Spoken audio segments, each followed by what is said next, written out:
The Honda City has been India's most beloved sedan since it has entered our market. The earlier gen cities are now performance icons with their VTEC engines and retro looks. It is near to impossible in finding a clean example, but from there, if you agree or not, Honda took a rather economical turn for the city, focusing more on economy and comfort rather than enthusiasm. But now they've come out with a new one. And this one is looking very promising for the car enthusiast because it is very reminiscent of the older gen VTECs. So let's find out if this new city can be a B-road stormer. So just like the older VTECs, this is a 1.5 litre naturally aspirated 4-cylinder engine. It makes 121 horsepower and 145 Newton meters of torque. But that isn't the best thing about this engine. The best thing is that Honda has gone out of their way and they've changed the single overhead cams to dual overhead cams, which means you have an insane red line of 7,200 RPMs. And just like other Hondas and their greatest engines like the K24s and the K20s, this is a naturally aspirated engine in a world of small downsized turbo engines. So that's a big plus point.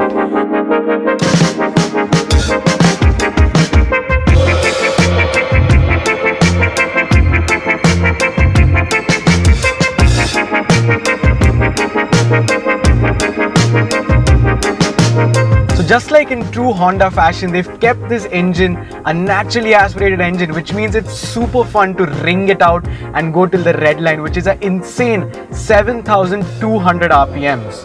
And this has been achieved because Honda has made this engine a dual overhead cam engine, and that means that this engine pulls super hard.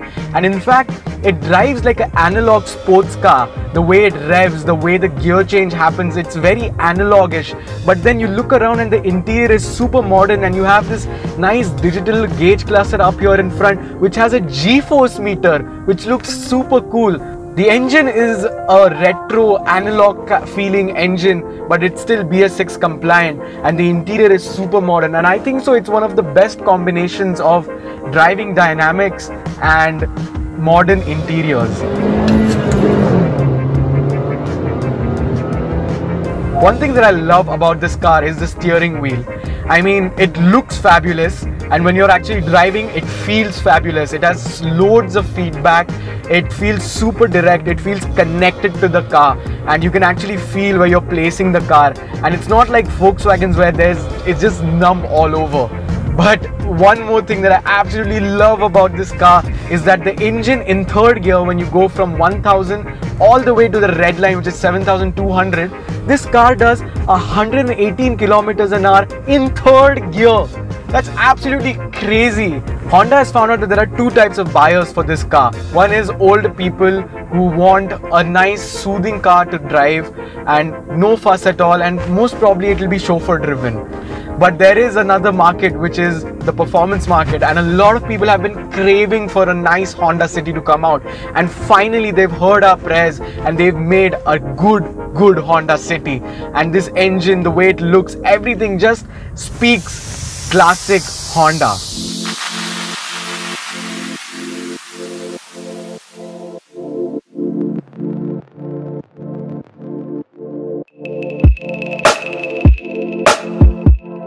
I have been to many households where they have a few crores worth of luxury cars in their garage, but they still have a Honda City with them because it's great for doing quick runs to the market or doing some small errands here and there. And that is because of how the Honda City looks. It doesn't look as aggressive or as pointy as the Verna, but over time the Verna starts to look a bit outdated. Whereas this is much more of a contemporary and a long run design, which means it looks good even if it's a few generations old. So at the front, you get a massive grille, chrome grille up front with new headlights also. But there are a few things which I don't like, which is the fake vents in the front bumper.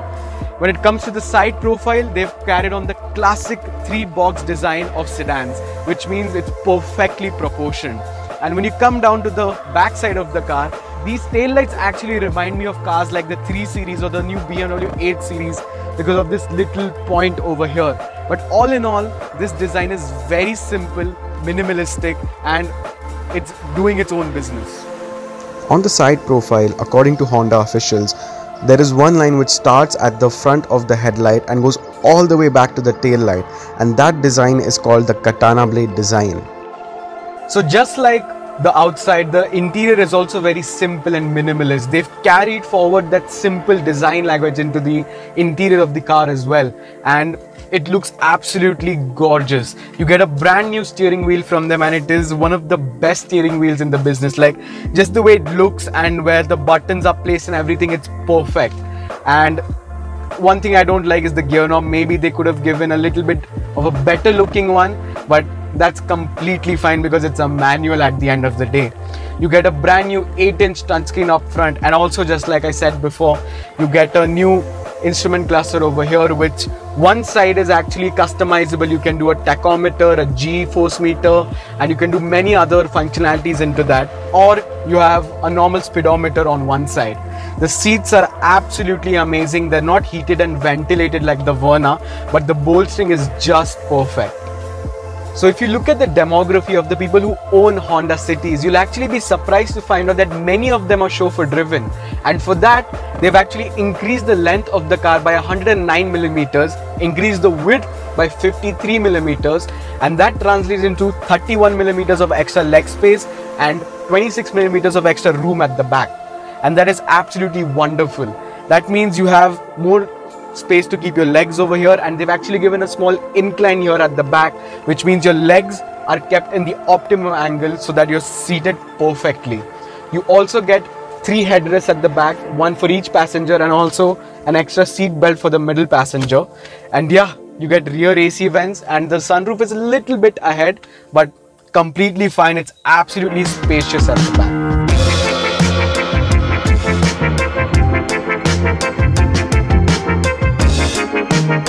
Even though I'm saying that this car is very reminiscent of the older Hondas, it still has a ton of technology. I've popped it into reverse, and I have 3 different ways of looking at how I'm going back by just clicking on different buttons on the screen. If you opt for the base model, you get 4 airbags, which is decent. But if you go for the ZX or the VX also, which is the mid-range model, you get 6 airbags, which is a big up for safety. And talking about safety, this car also has lane check. So you have this little button on the turning stop over here, and if you press it, a camera starts over there on that side of the vehicle, and I can actually see how close or how far I am from a wall or other vehicle, and that's a really neat feature.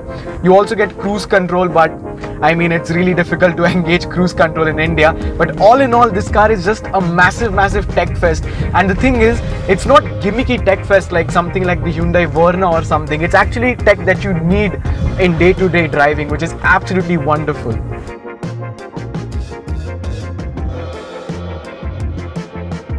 So like most of you all know, I'm a big Volkswagen and Skoda fan, and when the new 1-liter TSI came out, I was absolutely in love with it.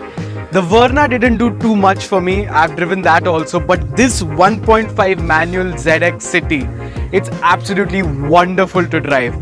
I mean, just the whole experience of driving it, like the instrument cluster, the way the engine picks up, the red line of the engine at 7,200 RPM, it's absolutely amazing to drive. And with its new looks and the way the interior has been designed and everything that it just represents, the JDM culture and everything else, I mean, it's slowly becoming one of my favorite cars in the segment. And well, at 10.89 lakhs for the starting base model City, I don't think that's a bad deal at all. And for this one, the ZX manual, I mean, it starts at 13.49 for the ZX manual, and it's quite a decent deal if you think about it. It makes more horsepower than most other cars in the segment. It looks better than most other cars in the segment, and well, it's a Honda, so no reliability issues. And if you're in the market to look for a Honda City, well, go check out Garve Honda. If you're in the market to buy a brand new Honda City or any other Honda for the matter of fact, please do check out Garve Honda. They're a brand new dealership based out of Pune, and they have amazing staff, service center and many other facilities. So if you're in the market to buy a new Honda City, do check them out. Thank you so much for watching this video. Like, share and subscribe. Tell us what you think about the Honda City and its rivals. What would you pick in the whole segment, and I'll see you in the next one.